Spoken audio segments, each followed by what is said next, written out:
سامان 100 برس کا، پل کی خبر نہیں۔ تھوڑا سا وقت ہے، اس وقت کی حفاظت کیجئے، اس کو یاد الہی میں گزاریے۔ آج موقع ہے، توبہ کا دروازہ کھلا ہے، کل یہ دروازہ بند ہو جائے گا۔ اس وقت کے پچھتاوے سے کوئی فائدہ نہیں ہوگا۔ آج کا پچھتاوا کل کی بہتری کی ضمانت ہے۔ وقت پر کافی ہے ایک قطرہ بھی آب خوش ہنگام کا، جل گیا جب کھیت برسا می تو پھر کس کام کا۔ آج موقع ہے، وہ کسی نے کہا تھا آج ساوی نے کھلے راوی نے، انج ٹوک نوکھڑے ٹکڑے نہیں۔ روز ایسے وقت نہیں آتے ہیں، آج وقت ہے، آج توبہ کا در کھلا ہے۔ مغرب سے سورج طلوع نہیں ہوا، یہ ڈوبتا سورج ہمیں روز کوئی خبر دیتا ہے کہ جناب تم بھی ڈوبنے والے ہو۔ یہ سڑکوں کے کناروں پہ بھی قبرستان دکھائی دیتے ہیں، اور آبادیوں کے اندر بھی یہ ہمیں بتاتے ہیں کہ تم مٹی کا رزق بننے والے ہو۔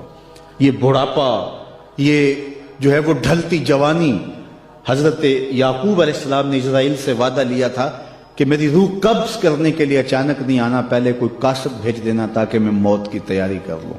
حضرت اسرائیل نے وعدہ کر لیا کہ میں آپ کو پہلے ضرور بتاؤں گا۔ ایک عرصہ گزرا تو حضرت اسرائیل حاضر خدمت ہوئے، پوچھا کدھر آئے ہو؟ کہا قبض روح کے لیے آیا ہوں۔ کہا تم نے تو وعدہ کیا تھا کہ اچانک نہیں آؤں گا، پہلے کوئی قاصد بھیجوں گا، تم نے تو کوئی قاصد نہیں بھیجا۔ حضرت اسرائیل عرض گزار ہوئے، حضور آپ کے سامنے کتنے لوگوں کی موت واقع ہوئی، یہ میرا قاصد نہیں تھا تو اور کیا تھا۔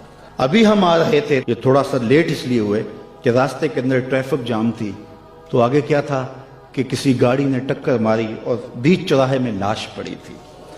وہ صبح تو ہنستا ہوا گھر سے آیا ہوگا، لیکن اب اس کے گھر میں اس کا جنازہ پہنچے گا۔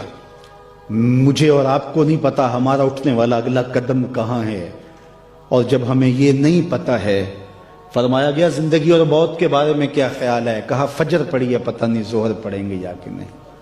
کہا میری صحبت میں بیٹھ کے اتنی لمبی امیدیں لگائے بیٹھے ہو۔ کہا ظہر پڑی ہے جناب، عصر پڑیں گے یا کہ نہیں۔ ایک بولا عصر پڑی ہے، پتہ نہیں مغرب پڑیں گے یا کہ نہیں۔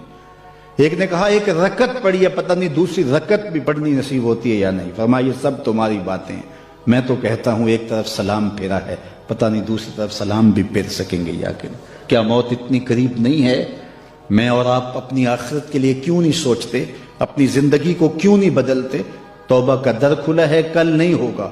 تو آئیے آج کے ان حسین لمحوں کو، آج کی ان گھڑیوں کو، آج کی جوانی کو، حتیٰ کہ آج کے بڑھاپے کو حسن دے لیں، اور آج کا پچھتاوا کل کی بہتری کی ضمانت ہوگی۔ کل کا پچھتاوا سوائے دکھ بڑھانے کے اور کچھ نہیں ہوگا۔ آنا تو ہے ہی اس کی چوکھٹ پہ، پھر جو لوگ اٹھا کے لے کے آئیں گے، اچھا نہیں ہے کہ خود چل کے جائیں، پھر جو لوگ کندھوں پہ اٹھا کے لے کے جائیں گے، کل جو کفن میں منہ چھپا چھپا کے جاتے پھریں گے، اس کی رحمتیں آواز دیتی ہیں کھلے منہ آ جا، میری رحمتیں تیرا استقبال کریں گے۔ جو باغی ہے اس کی چوکھٹ اور دہلیز کو چھوڑ کے بغاوت کر کے بھاگ رہا ہے، اس کے حکموں کو توڑ کے جا رہا ہے، اس کو اس کی رحمتیں آوازیں دے رہی ہیں۔ کیا؟ یا ایھا الانسان، او بھاگے ہوئے انسان اور بھولے ہوئے انسان، ما غرک بربک الکریم، آجا پلٹ کے، تیرا رب بڑا ہی کریم ہے۔ دنیا کے اوپر جتنے بھی لباس پہنے جاتے ہیں ان کو کئی کئی جیبیں لگی ہوتی ہیں، شلوار قمیض ہو یا پینٹ شرٹ ہو تو کئی کئی جیبیں لگی ہوتی ہیں، صرف ایک لباس ہے جس پر جیب کوئی نہیں، اور وہ کفن ہے۔ یہ بغیر جیب کے لباس اس لیے کہ یہاں سے کوئی ساتھ لے کر نہیں جانا، صرف عمل ساتھ لے کر کے جانے۔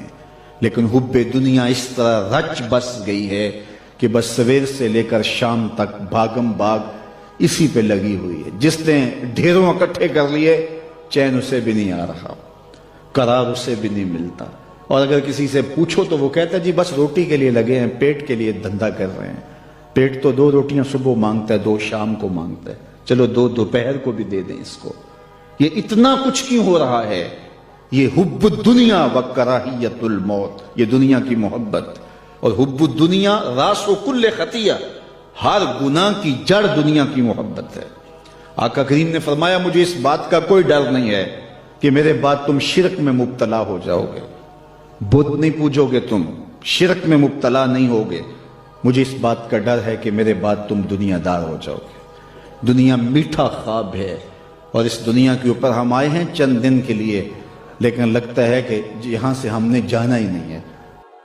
میں نے آج تک نہیں دیکھا کہ کسی مردے کو سفید رنگ کے علاوہ کسی اور رنگ کا کفن دیا گیا ہو، کالے رنگ کا، نیلے رنگ کا، پیلے رنگ کا، حالانکہ شریعت میں جائز ہے۔ کوئی سیاہ رنگ کا کفن دے دے جائز ہے، نیلے رنگ کا کفن دے دے جائز ہے، لیکن حضور کا ایک فرمان کہ اپنی مسجدوں کو زینت سفید رنگ سے دو اور اپنے مردوں کا کفن سفید رنگ سے دو۔ سفید رنگ سے کفن دینا مستحب ہے، لیکن اگر کوئی اور رنگ سے کفن دے دے تو وہ بھی جائز ہے۔ لیکن ہم نے وفات کے موقع پر کبھی اس مستحب کو بھی ترک نہیں کیا، یعنی غم کا موقع ہو تو ہم مستحب بھی ترک نہیں کرتے، اور شادی کا موقع ہو تو صرف ایک نکاح رہ گیا ہے جو سنت کے مطابق، باقی ہماری پوری شادی کی رسوم و رواج جو ہیں وہ ساری شریعت سے متصادم ہو گئی، الا ماشاء اللہ۔ باقی صرف نکاح رہ گیا، تو وہ بھی لوگ کہتے ہیں وہ پہلے جا کے مسجد میں کر آئیں تاکہ یہاں یہ تکلف بھی نہ ہو، اور وہاں پوری ہماری شادی کی تقریب جو ہے وہ ہماری مرضی کے مطابق۔ یہ خاندانی رسم ہے، یہ ہم نے میڈیا پہ دیکھی تھی، یہ سوشل میڈیا پہ دیکھی تھی، یہ ہمارے ایک دوست کی شادی پہ گئے تھے، یہ ہم نے وہاں دیکھا تھا، اور کتنی تہذیبوں کا مغلوبہ بنا کے ہم ایک تقریب کرتے ہیں اور اس میں ہماری خواہش ہوتی ہے۔ ہم شریعت سے نہیں پوچھتے کہ شریعت اس کے بارے میں کیا کہتی ہے۔ تو کیا اسلام غموں کا مذہب ہے، دکھوں کا مذہب ہے؟ خوشی کے موقع پر آپ اسلام کو نہیں بلائیں گے؟ آپ مجھے غم کے موقع پہ آواز دیں، فوتگی کے موقع پہ آواز دیں، میں چلا آؤں، اور جب شادی ہو تو آپ مجھے کارڈ ہی نہ بھیجیں، تو میں کہوں گا کہ میرا آپ سے صرف یہی تعلق ہے۔ غم کا موقع ہو تو آپ شریعت کے مستحب کا بھی خیال رکھیں، اور شادی کا موقع ہو تو آپ شریعت کی پرواہ نہ کریں۔